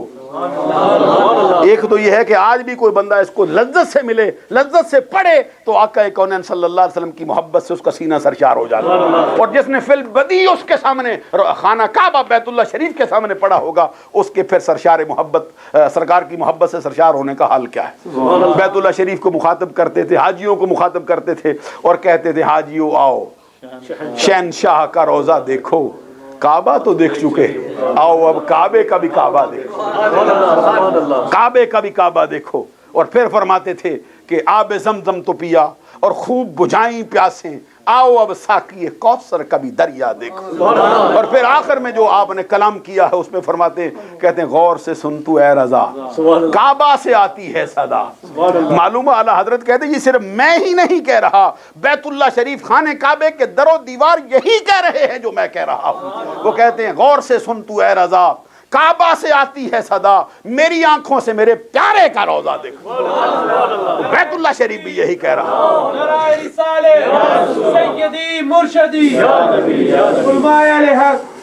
اور پھر اعلیٰ حضرت امام احمد رضا رحمۃ اللہ علیہ نے جو ان کے بارے میں یہ آپ کے سیوان نگار لکھتے, ایک دن بیت اللہ شریف میں آپ مسجد عصر کی نماز پڑھ کے وہاں سے نکل رہے تھے اور وہاں کے مفتی اعظم جو سلسلہ عالیہ یہ فقہ شافی کے مشہور و معروف مفتی تھے جن کا اسم گرامی تھا, یہ بڑے مشہور و معروف نام کے وہ حضرت صالح نام کا ان کا کوئی نام تھا. تو وہ مسجد میں داخل ہو رہے تھے, بیت اللہ شریف میں داخل ہو یہ نکل رہے تھے اور ان کی نظر اعلیٰ حضرت کے چہرے پہ پڑ گئی. اور آپ کے سیوان نگار لکھتے بڑی دیر تک وہ ٹک ٹکی لگا کر آپ کا چہرہ دیکھتے رہے. بڑی دیر تک دیکھنے کے بعد انہوں نے جذبات کی ترنگ میں آ کے اعلیٰ حضرت امام احمد رضا کی کلائی پکڑ لی اور کلائی پکڑ کے پھر آپ کو مخاطب کر کے واللہ انی لاجد نور اللہ فی ھذا الجبین, اللہ کی قسم میں اس پیشانی کے اندر رب کا چمکتا ہوا نور دیکھ رہا ہوں جو تیری پیشانی میں چمک رہا ہے. یہ حسین بن صالح ان کا اسم گرامی تھا. تو اعلیٰ حضرت امام احمد رضا رحمۃ اللہ علیہ سے انہوں نے بغیر کسی پہلی واقفیت اور سابقہ شناسی کے بغیر ہی آپ سے یہ عرض کیا کہ اگر مہربانی فرمائیں تو آج مجھے یہ کرم فرمائیں اور مجھ کو یہ اعزاز بخشیں کہ میرے گھر کے دسترخوان کی زینت بن جائیں آپ. میں آپ کو اپنے گھر لے جانا. اعلیٰ حضرت کو اپنے گھر لے گئے, اپنے ہاتھ سے دسترخوان بچھایا اور اپنے ہاتھوں سے پانی ڈال کر اعلیٰ حضرت کے ہاتھ دلوائے تھے. یہ پہلے سفر کے اندر ان کا یہ حال رہا ہے. اور دوسرا جو ان کا سفر تھا اس سفر کے اندر یہ اپنے بیٹے حجت الاسلام حامد رضا کی میت میں داخل. اس کے بارے میں آپ کے سیوان نگار لکھتے ہیں کہ آپ نے اپنی والدہ محترمہ سے اپنی والدہ محترمہ کی اجازت کے بغیر, اب یہ حج نفل تھا کرتے ہی نہیں تھے, والدہ محترمہ سے انہوں نے عرض کیا تو انہوں نے فرمایا کہ میں بیمار ہوں, سفر بھی بہت لمبا ہے, اس زمانے میں جو سفر ہوتا تھا تو میں روکتی تو نہیں لیکن تو میری طبیعت کا اور میرا حال دیکھ لے. تو اعلیٰ حضرت امام احمد رضا رحمۃ اللہ علیہ کو اپنی والدہ محترمہ سے انتہا درجے کی ان کی تعظیم کرتے تھے اور ان کی اجازت کے بغیر جانا نہیں چاہتے, لیکن دل تھا کہ عمدہ چلا رہا تھا. ادھر وہ روانہ ہو گئے, باہر نکلے, اعلیٰ حضرت امام احمد رضا کا دل اچھل رہا تھا ایسے جیسے حلق سے باہر آ جائے. پھر آپ جو ہیں وہ اپنی والدہ محترمہ کی خدمت عالیہ میں حاضر ہوئے اور زبان سے کچھ کہا نہیں، صرف ہاتھ باندھ کے کھڑے ہو گئے ہیں اور ان کے پاؤں کو جا کے بوسہ دیا ہے اور اپنی آنکھیں جو ہیں ان کے پاؤں سے لگا دی۔ تو آپ کی والدہ محترمہ جو اس وقت بیماری کی حالت، بڑھاپے کی حالت میں تھی، انہوں نے نگاہ اٹھا کے دیکھا تو زبان سے انہوں نے کچھ عرض نہیں کیا، وہ سمجھ گئی کہ یہی کہنا چاہتا ہے۔ ان کی آنکھ میں آنسو تھے تو انہوں نے پھر ان کو اپنے بیٹے کو اجازت دی۔ اس وقت پھر آپ کے بیٹے جو اعلیٰ حضرت کے بیٹے تھے حجت الاسلام حامد رضا، یہ آگے جا چکے تھے، پیچھے سے پھر آپ نے رخت صبر باندھا اور چلتے وقت پھر آپ نے وہ اپنا مشہور نعتیہ کلام لکھا ہے۔ وہ کلام کیا تھا؟ کہتے شکر خدا کہ آج گھڑی اس سفر کی ہے، شکر خدا کہ آج گھڑی اس سفر کی ہے جس پر نثار جان فلاح و ظفر کی ہے، اور جس کے آخر میں جا کے لکھا ہے کہ مولا علی نے واری تیری نیند پر نماز۔ یہ بھی ذرا اعلیٰ حضرت کا انداز بھی دیکھ لیجیے اور کتنے واقعات کو سمو دیا ہے انہوں نے۔ کہتے مولا علی نے واری تیری نیند پر نماز، وہ بھی اثر جو سب سے اعلیٰ خطر کی ہے۔ اور آگے کہتے صدیق بلکہ غار میں جان ان پہ دے چکے ہیں۔ سبحان اللہ کہو نا اس بات۔ غار میں جو حضرت صدیق اکبر رضی اللہ تعالیٰ عنہ کے پاؤں کے اندر بار بار سانپ نے ڈسا تھا تو صدیق اکبر رضی اللہ تعالیٰ عنہ حرکت نہیں کرتے تھے، ہلتے نہیں تھے کہ کہیں سرکار دو جہاں صلی اللہ علیہ وسلم کی نیند میں خلل نہ آ جائے۔ کیا بات کہی جا سکتی ہے اس مقام پر؟ حضرت صدیق اکبر رضی اللہ تعالیٰ عنہ کے مرتبے کا حال ملاحظہ فرمائیے کہ 3 دن 3 رات غار ثور میں اکیلے ہی مصطفیٰ کا چہرہ دیکھتے ہیں، گود میں سر رکھا ہے سرکار دو جہاں صلی اللہ علیہ وسلم کو دیکھتے ہیں۔ اور پھر وہ جو مفتی احمد یار خان گجراتی نے کہا ہے اور سرکار دو جہاں صلی اللہ علیہ وسلم نے خود اس کا تذکرہ کیا ہے، یہ جامع ترمذی کی حدیث ہے، رحم اللہ ابا بکر زوجنی ابنتہ وحملنی الی دار الہجرہ فاتک بلالا من مالہ، کہ اللہ تعالیٰ ابو بکر پہ رحم کرے، اس نے اپنی بیٹی میرے نکاح میں دی ہے اور ہجرت کی رات اس نے مجھے اپنے کندھوں پہ سوار کیا۔ اور ساتھ کہا ابو بکر صدیق پہ اللہ رحم کرے کہ اس نے اپنا مال دے کر حضرت بلال حبشی کو خرید کر آزاد کرا دیا۔ اس کے اندر جو فرمایا وحملنی الی دار الہجرہ، ابو بکر صدیق ہجرت کی رات مجھے اپنے کندھوں پہ سوار کر کے چلا۔ کیونکہ یہ نقشبندیوں کا ایک بہت بڑا گھرانہ ہے اور سلسلہ بھی ہے، تو نقشبندی سلسلے کی ایک طریقے کے اعتبار سے اس کی انتہا حضرت صدیق اکبر رضی اللہ تعالیٰ عنہ پہ ہوتی اور ایک واسطے کے اعتبار سے اس کی انتہا بھی حضرت علی شیر خدا پر ہوتی۔ اب کوئی یہ نہ سمجھ بیٹھے کہ معاذ اللہ کو نقشبندی ہو حضرت علی شیر خدا کا احترام نہیں کرتا۔ میں کہتا ہوں بھائی دوسروں سے بھی ہٹ کر نقشبندیوں کو یہ بات نصیب ہوئی ہے کہ بیک وقت حضرت صدیق اکبر کا فیض بھی ملا ہے، حضور مولا علی شیر خدا کا فیض بھی نصیب۔ تو حضرت صدیق اکبر رضی اللہ تعالیٰ عنہ ہجرت کی رات کتنے میل پیدل چلے تھے سرکار کو اپنے کندھے پہ اٹھا کے۔ یہ مفتی احمد یار خان گجراتی رحمت اللہ علیہ نے اپنی تفسیر نور العرفان کے اندر عدد اس کا لکھا ہے، مجھے لگتا ہے وہ فرماتے 11 میل۔ سبحان اللہ کہو نا،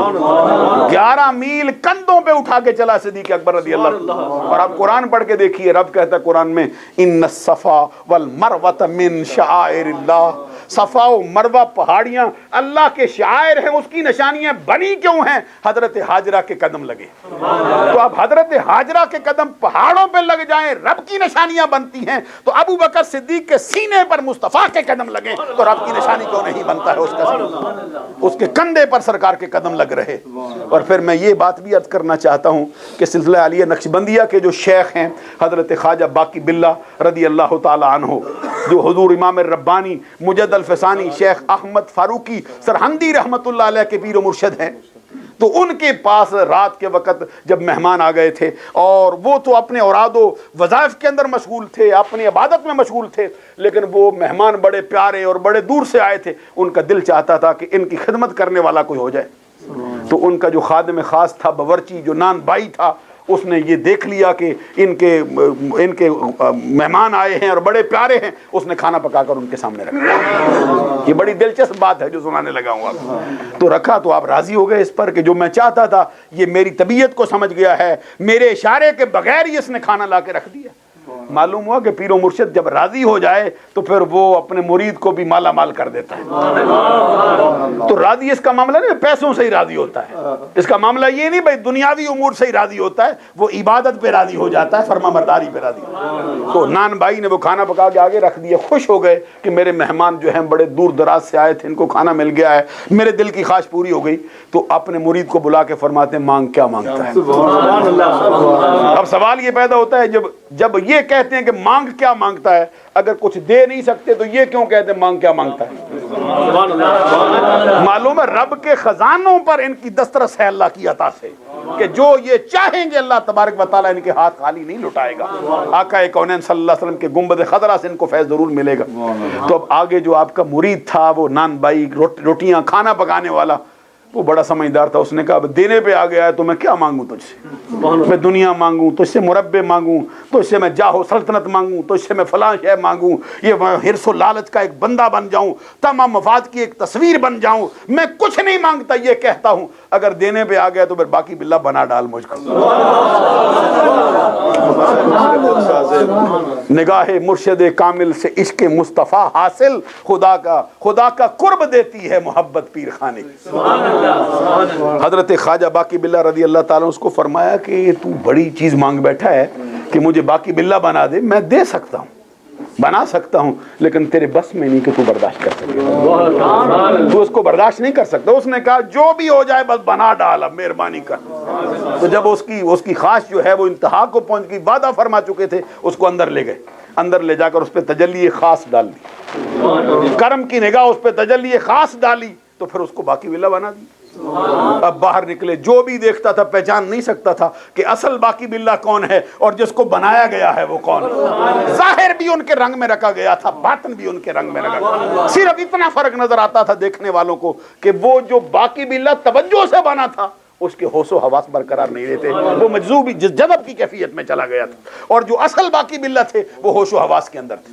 3 دن تک یہی کیفیت رہی, زمانہ آتا رہا, دیکھتا رہا, پہچان نہ سکے لوگ. 3 دن کے بعد وہ جذب کی کیفیت میں رہ کر دنیا کو چھوڑ گیا. میں یہ کہتا ہوں حضرت خواجہ باقی باللہ جب کسی پہ تجلی خاص ڈالے, اپنے رنگ میں رنگ دے, باقی باللہ بنا ڈالے, تو وہ صدیق اکبر جس کو سرکار نے 3 دن غار سور میں نگاہ کرم سے مالا مال کیا, اس پہ کیا کرم کیا ہوگا, اس کو کیسے ظاہر بھی دیا ہوگا, کیسے باطن بھی دیا ہوگا سرکار. اور امام ربانی مجد الفسانی شیخ احمد فاروقی سرہندی نے آپ ہی لکھا ہے, کہتے جب ہجرت سے فارغ ہونے کے بعد جب مدینہ پہنچے تھے ہجرت میں چلتے ہوئے, مدینہ والے لوگ ان کا استقبال کرنے آئے تھے, تو ان میں سے کوئی بندہ پہچان نہیں سکتا تھا کہ غلام کون ہے, آقا کون ہے, ابو بکر کون ہے, محمد عربی کون ہے.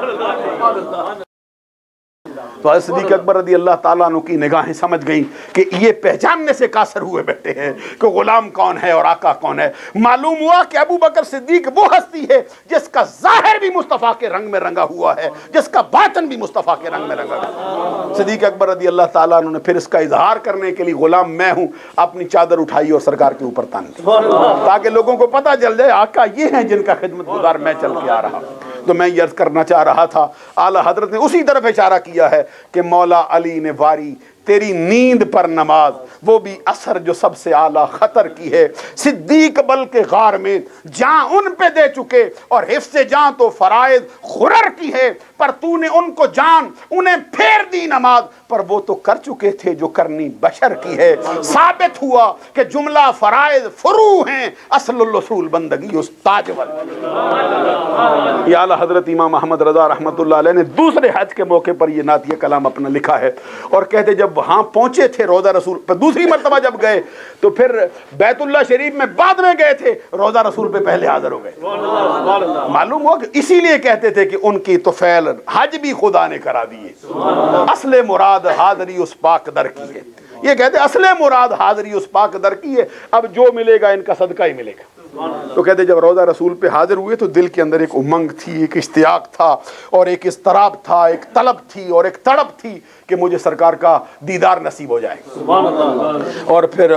ایک دن گزر گیا, دوسرا دن بیت گیا, تیسرا دن آیا. اعلیٰ حضرت امام احمد رضا رحمۃ اللہ علیہ کا جو عشق تھا شعلہ جوالہ بن کر باہر نکل رہا تھا, اور پھر انتہائی اضطرابی کیفیت کے اندر روضہ رسول کے سامنے آئے تھے اور اپنا وہ مشہور نعتیہ کلام پڑھا تھا جس کے یہ اشعار ہے وہ سوئے لال آزار پھرتے ہیں، تیرے دن بہار پھرتے ہیں، تجھ سے جو یار پھرتے ہیں یوں ہی در بدر خاک بخار پھرتے ہیں، اس گلی کا گدا ہوں میں جس میں مانگتے تاج دار پھرتے ہیں، اور پڑھتے پڑھتے آخر میں کہتے تھے اور تیری بات کوئی کیوں پوچھے رضا، تجھ سے شیدا ہزار پھرتے ہیں، تجھ سے شیدا، اعلیٰ حضرت نے شیدا کا لفظ نہیں لکھا ہے، اعلیٰ حضرت نے لکھا ہے تجھ سے کتے ہزار پھرتے ہیں۔ اور مجھے ایک بڑی بات یاد آتی ہے، ایک موقع پر ہمارے ہاں اس کا جھگڑا ہو گیا تھا، یہ بات جو ہے وہ جھگڑے کی صورت میں آگے اس نے کہا نہیں اعلیٰ حضرت نے کتے نہیں لکھا ہے، حالانکہ اعلیٰ حضرت امام احمد رضا رحمۃ اللہ علیہ غوث اعظم رضی اللہ تعالیٰ عنہ کا جب تذکرہ آتا ہے تو اس مقام پہ لکھتے ہیں قلب باب عالی۔ قلب باب عالی کا مطلب کیا ہے؟ اس اونچے دروازے کا سگ۔ اور ایک مقام پہ ان کے بارے میں کہتے تجھ سے در سے سگ، اور سگ سے ہے مجھ کو نسبت، میری گردن میں بھی ہے دور کا ڈورا تیرا، اس نشانی کے جو سگ ہیں نہیں مارے جاتے، حشر تک رہے میرے گلے میں پٹا تیرا۔ تو وہاں پہ جھگڑا کھڑا ہو گیا تو کسی نے کہا نہیں یہ لفظ کتے ہے، کتے سے کہتے ہیں یہ کتنے سے نکالا گیا ہے، یہ کتنے بندے پھرتے ہیں تیرے جیسے یہاں پہ، کون تجھے پوچھے گا؟ تو کوئی کہتا تھا یہ ہے، کوئی کہتا تھا وہ ہے۔ تو مجھ سے بھی کہا لوگوں نے، میں نے کہا اس پہ کیا کلام ہم کر سکتے ہیں، اعلیٰ حضرت امام احمد رضا رحمۃ اللہ علیہ نے جو لکھا وہ جانتے ہیں، ان کو معلوم ہے۔ تو ایک وہاں پہ ایک انتہائی بزرگ ہستی بیٹھے سید تھے، ان سے پوچھا گیا جناب آپ بتا سکتے ہیں؟ تھے بھی بڑھاپے کی حالت میں، انہوں نے کہا میں ابھی تو نہیں بتا سکتا، کل بتا سکتا ہوں کہ یہ لفظ کیا ہے، لفظ یہ کتے ہے یا کتے ہے، یہ کیا لفظ ہے؟ تو ان سے عرض کیا کہ آپ کچھ بتائیں، انہوں نے کہا نہیں میں اگر آپ مجھے اجازت دیں تو کل تک مجھے امید ہے انشاءاللہ یہ راز ہم پہ کھل جائے گا کہ یہ لفظ کیا ہے۔ اچھا دوسرے دن اتفاق ایسا ہوا کہ ظہر کی نماز کے اندر ہماری ان سے ملاقات ہو گئی، تو ان سے پوچھا جناب کیا بنا، وہ کہتے رات کو اعلیٰ حضرت سے ملاقات ہو گئی۔ تو کہتے ہیں وہ ایک راستے سے گزرتے جا رہے تھے، چادر انہوں نے اوپر لے رکھی تھی، بہت تیز قدموں سے چل رہے تھے، کہتے پیچھے میں بھی دوڑا ان کے، اور دوڑ کے میں نے کہا، میں دوڑتا رہا پیچھے، میرا خیال تھا کہ میں ان تک جا پہنچوں گا اور ان سے جا کے عرض کروں گا حضور یہ فرما دیجئے وہ لفظ کیا ہے، میں مولوی جھگڑ پڑے ہیں تو ان کا جھگڑا چکا ڈالو۔ تو وہ کہتے ہیں میں ابھی وہاں پہ، اور کہتے ہیں مجھے ایسا لگا کہ اب آگے ایک موڑ آ رہا تھا، مجھے لگا بھی اعلیٰ حضرت وہاں سے غائب ہو جائیں گے، میں وہاں تک پہنچ ہی نہیں سکتا، بڑی تیزی سے بھی میں ان کو پا نہیں سکا، پیچھے ہی رہا اتنا تیز چلتے۔ کہتے ہیں پھر میں نے بہت اضطرابی کیفیت میں تھا، میری آہ نکل گئی پیچھے سے، تو آواز دینا چاہتا تھا لیکن ادب کی وجہ سے آواز نہیں دیتا تھا۔ تو کہتے ہیں اس موڑ پہ آگے اعلیٰ حضرت نے پیچھے پلٹ کے دیکھا اور پلٹ کے دیکھ کے فرماتے شاہ صاحب لفظ کتے ہے اور وہ شاہ صاحب بھی زندہ ہے اللہ کے کرم سے۔